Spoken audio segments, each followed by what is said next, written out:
In the fading light of a summer evening, a giant of a man, Rollo, stood at the prow of his longship. Shrouded in Norse legend, his life bridged the waning Viking era and the dawn of medieval Europe. His birthplace remains a mystery, somewhere in Scandinavia. His immense stature, too large for any horse, earned him the moniker Rollo the Walker.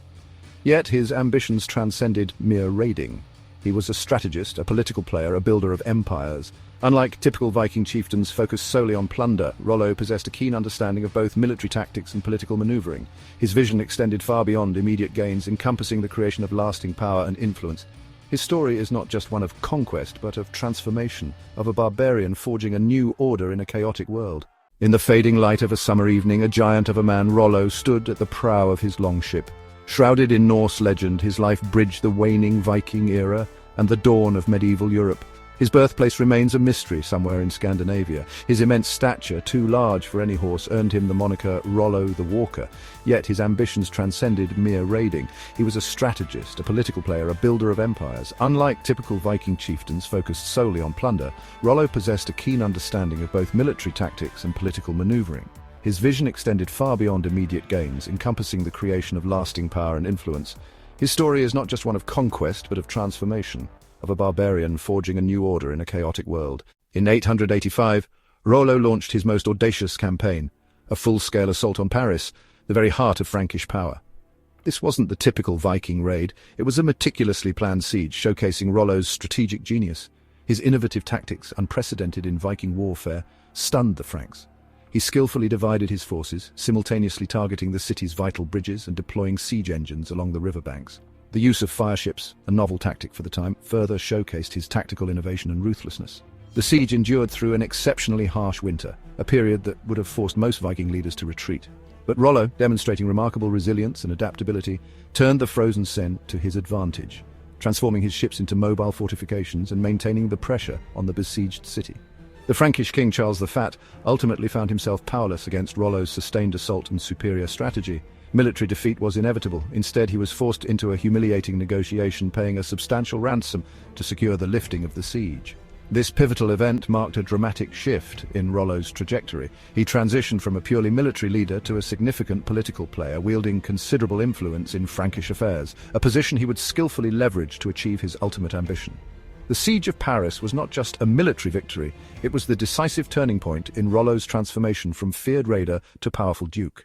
Following the successful siege of Paris, Rollo didn't squander his victory in fleeting celebrations. Instead, he embarked on a systematic transformation of the Seine Valley, consolidating his power and establishing a new order. The valley became his personal kingdom, not through brute force alone, but through shrewd governance and carefully calculated policies. He implemented a system of river tolls, a pragmatic economic strategy that not only generated revenue but also stimulated trade along the vital waterway. This restored economic stability to the region previously disrupted by years of conflict and insecurity. His approach to the local population was strikingly different from the typical Viking modus operandi of indiscriminate plunder and violence. Rollo offered protection to farmers who pledged allegiance, defending their lands and ensuring agricultural productivity. Monasteries, traditionally targets of Viking raids, found themselves under his protection in exchange for tribute, highlighting his ability to forge strategic alliances even with traditional adversaries. Those who resisted his authority, however, faced swift and decisive retribution, eliminating opposition and fostering an environment of obedience. This blend of decisive action and calculated pragmatism created a new social contract, a hybrid system born from the fusion of Viking military strength and established Frankish administrative structures. The Seine Valley was not simply conquered, it was reshaped and reorganized, laying the foundations for the future Duchy of Normandy. This transformation showcased Rollo's ambition wasn't limited to military victories, but extended to establishing a lasting, prosperous and stable political and economic environment. The year 911 witnessed an unprecedented event in the annals of European history, a treaty between Rollo, the formidable Viking leader, and Charles the Simple, the Frankish king. This agreement, born from a complex interplay of military might and political pragmatism, marked a turning point not only in Rollo's personal trajectory, but also in the shaping of European political geography.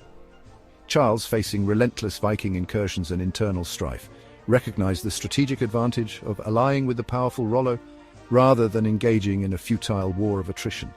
The terms of the treaty were audacious, reflecting the shifting balance of power. In exchange for a pledge of loyalty, the conversion to Christianity, a significant symbolic act for both men, and a commitment to defend the Frankish northern borders against future Viking incursions, Rollo received a substantial land grant encompassing the territory between the rivers Epte and Seine, stretching to the sea. This land, previously ravaged by war, would become the nucleus of the future Duchy of Normandy. The treaty's negotiation wasn't without dramatic tension. The customary act of submission, where a vassal would kneel and kiss the king's foot, became a moment of defiant pride. Rollo, refusing to perform this act of subservience, instead instructed one of his warriors to do so. The resulting scene, the warrior's brusque gesture sending the king tumbling backward, became legendary, highlighting Rollo's unwavering self-respect and shrewd understanding of the nuances of power. His refusal to bend the knee wasn't mere arrogance, it was a calculated demonstration of strength, maintaining a sense of Viking identity even within the framework of Frankish authority.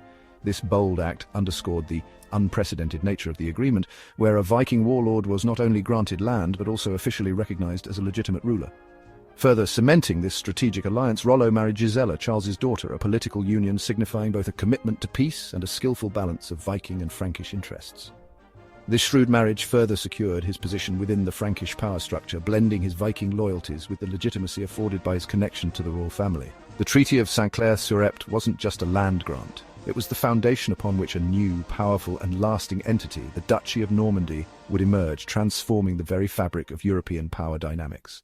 Rollo's rule as Duke of Normandy transcended mere military occupation. It was a profound act of societal engineering, a transformation that reshaped the very fabric of the region.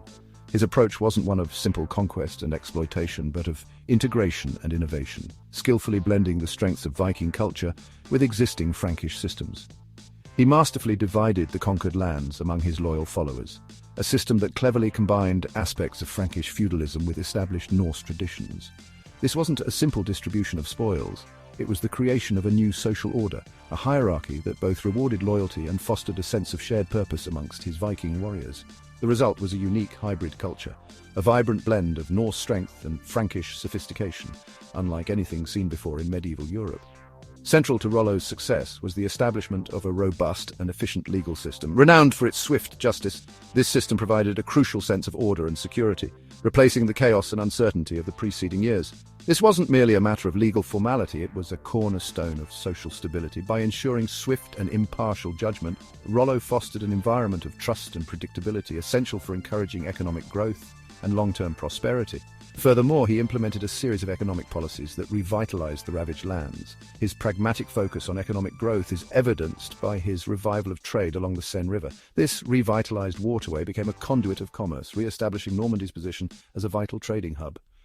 He actively encouraged agricultural development, ensuring food security and wealth generation, transforming barren and war-torn fields into productive farmland. Beyond governance and economic policy, Rollo oversaw a physical transformation of the landscape. The construction of numerous stone castles replaced the temporary, vulnerable wooden stockades, creating a network of fortifications that ensured lasting stability and dominance. This architectural shift represented not only enhanced defense, but also signaled a commitment to permanence and the creation of lasting settlements. But perhaps Rollo's most remarkable achievement was the transformation of his former Viking raiders into effective administrators and landowners. These hardened warriors, accustomed to violence, were effectively integrated into the Norman society, adopting new roles and responsibilities. This transition from plunder to governance was critical in consolidating Rollo's power and ensuring the long-term success and stability of his newly established duchy. The death of Rollo in 927 marked the end of a pivotal era, yet his influence continued to ripple through the centuries, shaping the course of European history. His son, William Longsword, inherited not just a title but a thriving duchy, a testament to his father's astute governance and strategic vision. The blueprint for Rollo's unique system of administration, a sophisticated blend of Norse and Frankish traditions, extended far beyond Normandy's borders, proving remarkably adaptable and effective in diverse contexts. This system, characterized by swift justice, economic pragmatism, and a unique blend of military strength and administrative efficiency, laid the foundation for future Norman successes. Rollo's descendants, inheriting his remarkable ambition and adaptability, continued to expand their power and influence. This innate drive for conquest and political shrewdness is strikingly evident in the Norman conquest of England. Rollo's great-great-great-grandson, William the Conqueror, didn't simply conquer England, he fundamentally reshaped its political, social and cultural landscape. This pivotal event, which profoundly altered the trajectory of British and European history, was a direct and undeniable consequence of the groundwork laid by Rollo generations earlier. The organizational efficiency, military prowess, and administrative expertise that characterized the Norman conquest had their origins in the unique system of governance established by Rollo in Normandy. Rollo's legacy extends far beyond military conquests. It permeates the legal, administrative, and architectural fabric of medieval and even modern Europe. The Norman legal system, renowned for its efficiency and fairness, bears the hallmarks of Rollo's innovative approach to justice.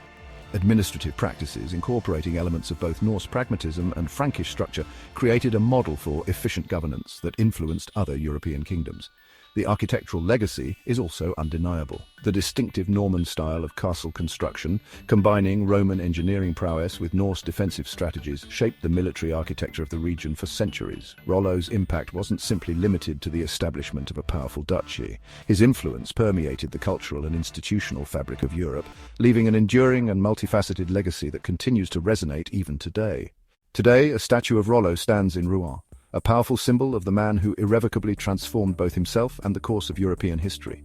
More than just a military conqueror, Rollo's story is a compelling narrative of ambition, remarkable adaptability, and the ability to forge something entirely new from the ruins of conflict. He wasn't simply a destroyer, he was a builder, a visionary leader who understood that lasting power stems not from brute force alone, but from the capacity to adapt to changing circumstances, to construct enduring institutions, and to unite disparate groups under a common banner.